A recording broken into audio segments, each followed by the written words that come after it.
Amigos, estamos próximos a celebrar una gran fiesta en la iglesia. Vamos a celebrar los 150 años en que el Papa Pío IX, el 8 de diciembre de 1870, declaró a San José patrono de la Iglesia Universal. Este es un acontecimiento que no podemos ni debemos dejar pasar desapercibidos. Y gracias a la colaboración de TVK, pues estamos llegando a sus hogares, a sus puestos de trabajo, para dar a conocer a San José, porque no podemos amar a alguien si no conocemos antes a ese alguien. El que San José haya sido nombrado patrono de la iglesia tiene un gran significado. Es un significado de paz, un significado de guía, un significado de seguridad para todos los que somos devotos de la iglesia en San José. Pero algo muy importante es saber qué era lo que estaba pasando cuando el Papa Pío IX atendió el clamor de los obispos, de los cardenales y de los directores superiores de las órdenes religiosas, tanto masculinas como femeninas, que le pidieron durante el Concilio Vaticano que a San José se le hiciera patrono de la iglesia. Vamos a hacer un poco de historia. Nos vamos a situar en el contexto de aquella época, 1870. El Papa Pío IX había declarado también el 8 de diciembre de 1854 el dogma de la Inmaculada Concepción. Un día semejante fue cuando él lo declara a San José, patrono de la iglesia. En aquel entonces, Italia, la que conocemos ahora, estaba formada por reinos, por ducados, por repúblicas, y eran cada uno independientes. Garibaldi estaba con la idea, y lo logró, de unir a todos esos feudos, reinos, repúblicas, ducados, en una sola nación bajo un rey, Víctor Manuel. Pero para poder lograr eso, tenían que también tomar al Papa los estados pontificios. No debemos de olvidar que en esa época el Papa era un soberano temporal de esos estados pontificios, con su moneda, con sus leyes, con su ejército y un territorio en el cual el Papa ejercía su autoridad.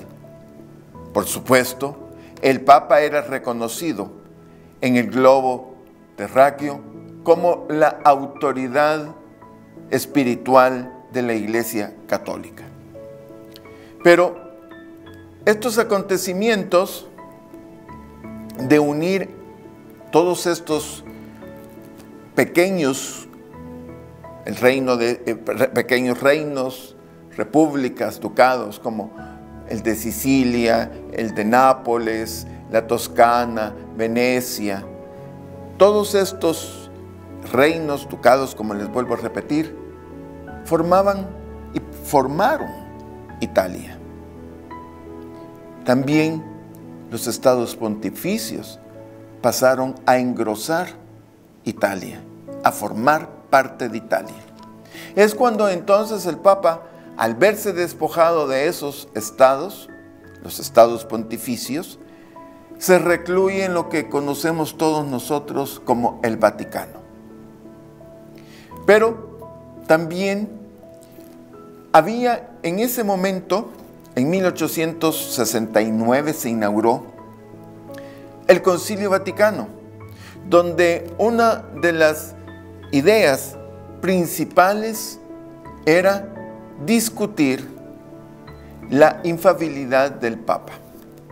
Por supuesto, ese tema era un tema espinoso, era un tema que tenía pro y contras dentro de los padres del concilio.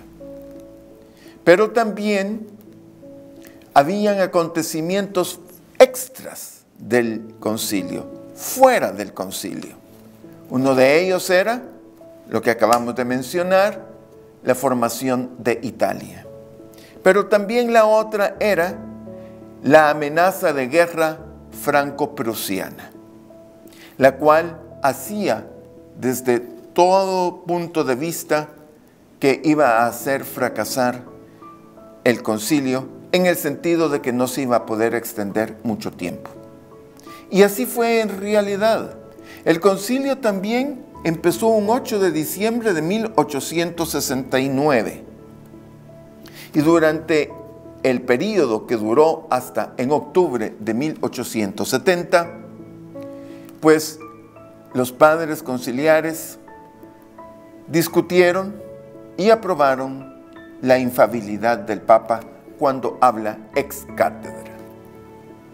Ahora bien, durante este concilio, obispos, cardenales, firmaron una postulata, la primera de las muchas que también se discutieron en el concilio, en la que pedían que se diera un mayor énfasis en la liturgia sobre San José. Y luego la segunda, que iba firmada aproximadamente por 43 superiores de órdenes religiosas, en las que se pedía que San José fuera declarado patrono de la Iglesia Universal. Dos postulatas, una con más de 300 firmas de obispos de todo el mundo y la otra pidiendo que San José se declarara como patrono de la Iglesia, y la cual firmaban 43 superiores de órdenes religiosas. El concilio había sido terminado abruptamente en octubre de 1870. Los padres del concilio, los padres conciliares, tuvieron que abandonar Roma por dos circunstancias. Uno, las tropas francesas que cuidaban al Papa tuvieron que marcharse para ir a la guerra contra Prusia. Quedó desprovista de una seguridad y de una guardia Roma. Pero también Garibaldi llegaba a Roma y unía y culminaba quitándole los estados pontificios al Papa, culminaba con la unión tan ansiada por él y nombraba a Víctor Manuel como rey. El Papa abandona el Quirinal y se marcha entonces al Vaticano, y allí pues vivió encerrado. Pero las solicitudes de los padres conciliares, de los obispos, de los cardenales y de los superiores de las órdenes religiosas no cayeron en saco roto. Al contrario, el Papa Pío IX las acogió con mucha alegría, con mucha benevolencia, y es así como entonces, el 8 de diciembre de 1870, declara a San José patrono de la Iglesia Universal, causando por supuesto mucha alegría, no solo a los que la habían solicitado, sino que también cuando se corrió la noticia como un reguero de pólvora, los católicos a lo largo y ancho del mundo celebraron tal noticia. Porque ya San José, a pesar de que había estado oculto, en el tintero, marginado, olvidado o detrás de la puerta, eso hacía que San José se pusiera en una de las primeras filas para el culto, para la veneración, para guardar el recuerdo y, por supuesto, imitar las virtudes de José. El Papa y los sucesores de Pío IX hicieron muchos documentos pontificios. Los documentos pontificios pueden ser decretos, cartas apostólicas, mutus propios, exhortaciones apostólicas y encíclicas. El primero fue uno que se llama Inclintum Patriarca, donde con escasas letras el Papa declara a San José patrono de la Iglesia Universal. Y escoge el Papa este documento para decir el por qué él lo ha escogido. Y se refiere a la dignidad de José, porque fue escogido por Dios para ser el esposo legal de María y para ser el padre putativo de Jesús. De esas dos premisas se agarra el Papa y sus sucesores para engrandecer la memoria de San José y para ponerlo en el puesto que él se merecía.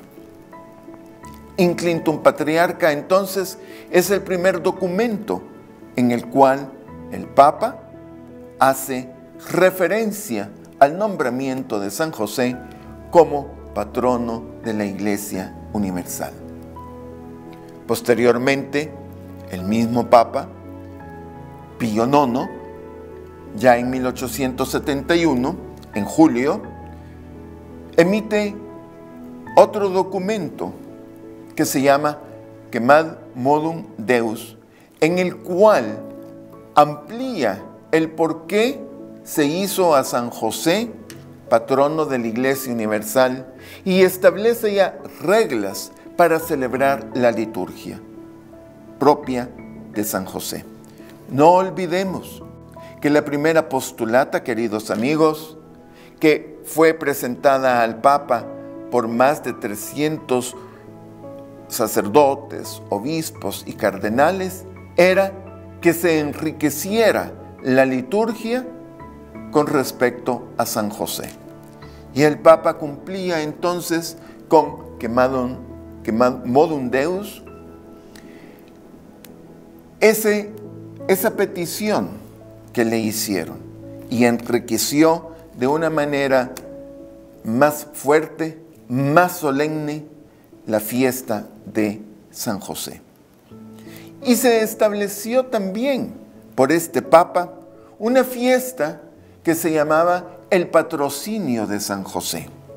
Esa fiesta se celebraba hasta el Concilio Vaticano II, que fue, por cierto, la continuación de ese Concilio Vaticano, que no fue terminado. Nunca hubo un documento que dijera que había finalizado, sino que simplemente se interrumpió por los acontecimientos políticos que se estaban viviendo en Italia y también, por supuesto, por la guerra franco-prusiana. Los padres conciliares, como he dicho, tuvieron que abandonar en su mayoría. Los padres pues dejaron casi vacía Roma. Quedaron muy pocos padres conciliares en Roma. El concilio no se cerró. Pero con este documento el Papa recuerda esa fiesta del patrocinio de San José, que por cierto se celebraba el tercer domingo después de Pascua. Fiesta que estuvo vigente hasta el Concilio Vaticano II, que fue inaugurado en 1962, en octubre 11, por el Papa Juan XXIII. Esa fiesta del patrocinio de San José fue enriquecida también con una liturgia fuerte, solemne y alegre, porque era Pascua. No olvidemos también que ya los pontífices predecesores del Papa Pío IX ya habían establecido la fiesta de San José, la propia, podríamos decir, donde se celebraba a San José, donde se celebra a San José, mejor dicho, el 19 de marzo de cada año. También se enriqueció esta fiesta con la liturgia, pero con limitaciones, porque no debemos de olvidar de que San José, la fiesta del 19 de marzo, es celebrado dentro de la Cuaresma.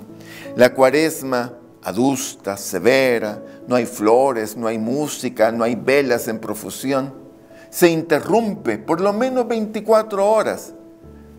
Las iglesias dejan lo morado, hay música, hay alegría, hay flores, hay velas para celebrar la liturgia propia de San José el 19 de marzo. Entonces, vamos a analizar, gracias a TVK y a su director, el padre Edwin Enríquez, que nos ha dado el tiempo suficiente para hacer una saga de programas, donde vamos a ir analizando los documentos pontificios, los cuales hicieron posible que San José sea el patrono de la Iglesia Universal y que se van a cumplir 150 años el 8 de diciembre del año 2020.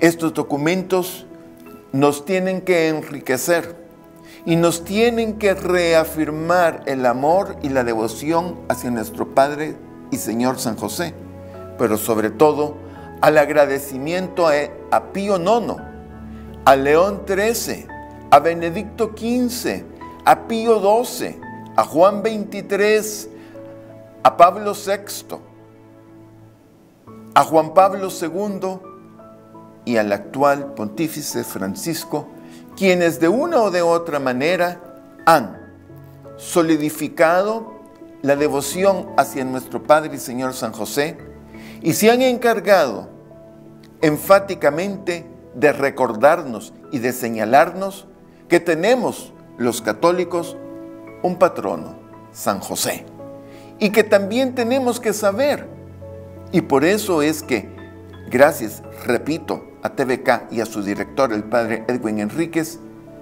tenemos que saber el por qué. Tenemos que saber qué era lo que los papas estaban viendo y contemplando para haber tomado esa medida de nombrar a San José como patrono de la Iglesia Universal. El Papa, despojado de los estados pontificios, el Papa autoprisionero en el Vaticano, el Papa reconocido por los jefes católicos del mundo, el Papa reconocido su autoridad por los católicos del mundo, pero encerrado voluntariamente en el Vaticano hasta 1929, en que se celebraron los tratados de Letrán en febrero de 1929, y entonces se reconoció al Vaticano como un Estado soberano, con el Papa como jefe de Estado, y es así como entonces, ahora en la actualidad, vemos que el Vaticano tiene su moneda, sus sellos postales, su estación ferroviaria, tiene sus propias leyes, en fin, todo lo que un gobierno necesita. Es un estado minúsculo, un par de kilómetros cuadrados, pero ahí reside libremente ahora el Papa. ¿Qué es lo que pasa entonces en 1870? Se interrumpe el concilio, pero se interrumpe y cuando ya al final todavía habían padres conciliares, en ese año 1870 se nombra sorpresivamente en esa fecha a San José como patrono de la Iglesia Universal. Debemos de tomar en cuenta que San José desde toda la eternidad fue escogido por Dios precisamente para ser el esposo de María y el padre putativo de Jesús.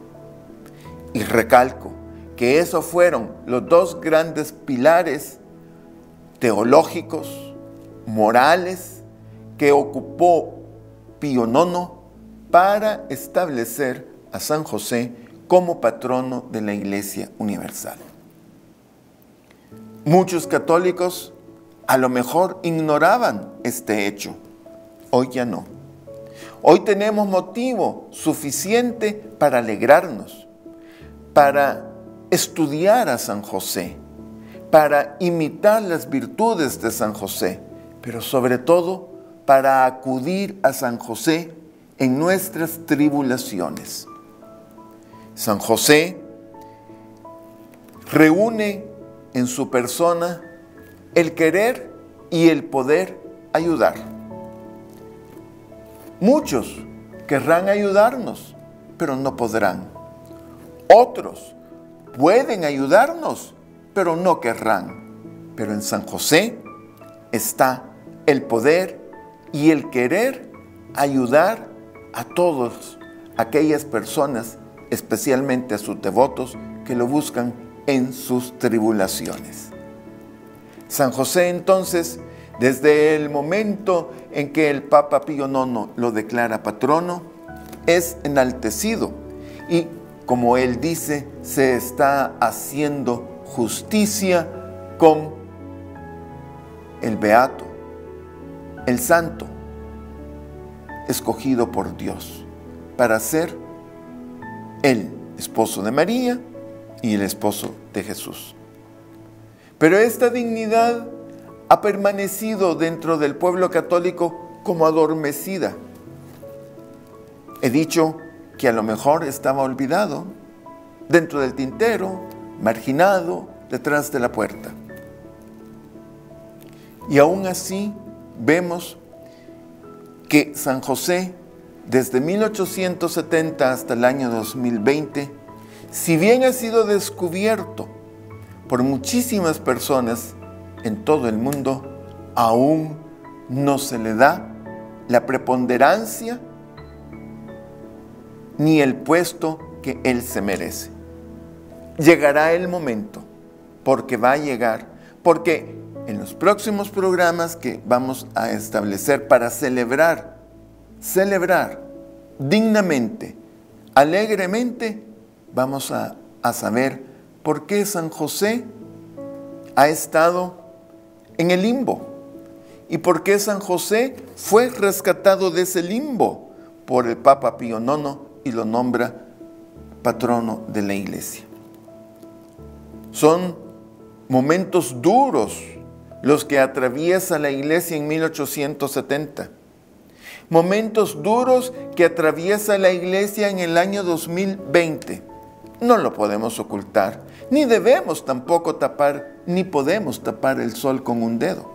Pero es precisamente esos momentos duros en los cuales debemos recurrir a San José, porque es Él el que se va a encargar de enderezar esa nave de la cual es patrono. La nave se llama Iglesia Católica y podrá estar en un mar agitado, tempestuoso, huracanado, y muchas veces tendremos miedo y temores infundados, miedos infundados, porque debemos de saber que esa nave jamás va a zozobrar, no se va a hundir.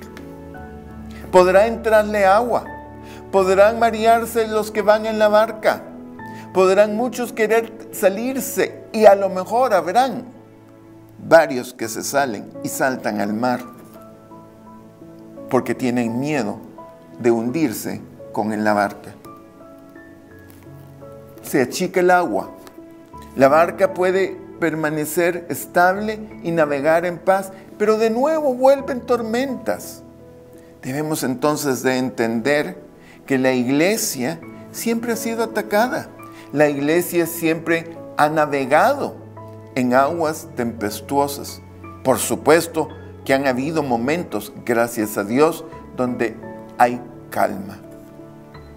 Pero así es la vida, y así ha sido la vida de San José, marcada por dolores y gozos. Así es la vida. Hay día y noche, luz y oscuridad, pobreza y riqueza, salud y enfermedad, juventud y vejez, ignorancia y sapiencia. dolor y gozo, vida y muerte. Si no entendemos eso, difícilmente vamos a poder nosotros vivir en paz. Difícilmente vamos a poder entender cómo fue la vida de San José, que estuvo marcada precisamente por dolores y por gozos, porque actuando él le dijo sí a lo que Dios le pidió. Toma a María, porque el niño que va a nacer es el Hijo del Altísimo. Ella lo ha engendrado por obra del Espíritu Santo. Y tú, José, te vas a encargar de ponerle el nombre de Jesús. San José tiene un especial puesto en el misterio de la encarnación y de la salvación. Debemos de saberlo y, por supuesto, de entenderlo. San José es, desde ese momento, el jefe de una familia compuesta por su esposa María y por ese niño que nace, que es el Hijo de Dios hecho hombre, verdadero Dios y verdadero hombre, Jesús. Y hay algo que debemos de comprender, de que Dios Padre Todopoderoso, el Creador del cielo y de la tierra, de lo visible y lo invisible, escoge a San José para que sea el jefe de esa familia. Y siendo Jesús verdadero Dios y verdadero hombre, Dios se somete a la autoridad de José. José manda y Dios obedece. José manda y la Madre de Dios obedece. Dios, el creador de todo, se somete voluntariamente y por amor a la autoridad paterna de José. José amó entrañablemente a María, pero él no se fue a presentar ante Dios y a decir, aquí estoy. No, fue Dios quien lo escogió para que fuera la sombra del Padre, para que fuera, sobre todo, un padre para Jesús. Un padre que le enseñó a comer, le enseñó a trabajar, lo educó, lo amó y lo protegió. Un hombre que jugó con Dios. José hizo reír a Dios. ¿Nos damos cuenta entonces quién es José? Vamos entendiendo por qué entonces el Papa Pío IX, teniendo en cuenta todas estas circunstancias, nombra a petición de los padres conciliares y de los superiores de las órdenes religiosas a José como patrono de la Iglesia Universal. No fue un gesto peregrino el del Papa.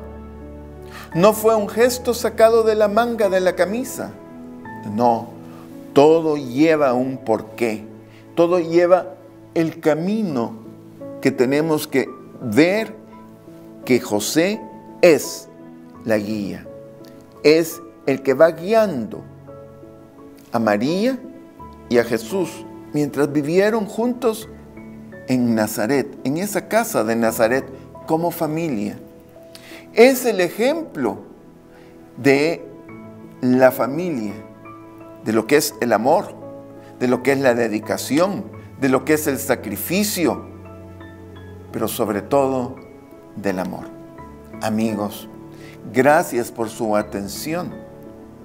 Esperen, por favor, los próximos programas donde vamos a analizar concienzudamente los documentos pontificios por los cuales se declara a San José patrono de la Iglesia Universal.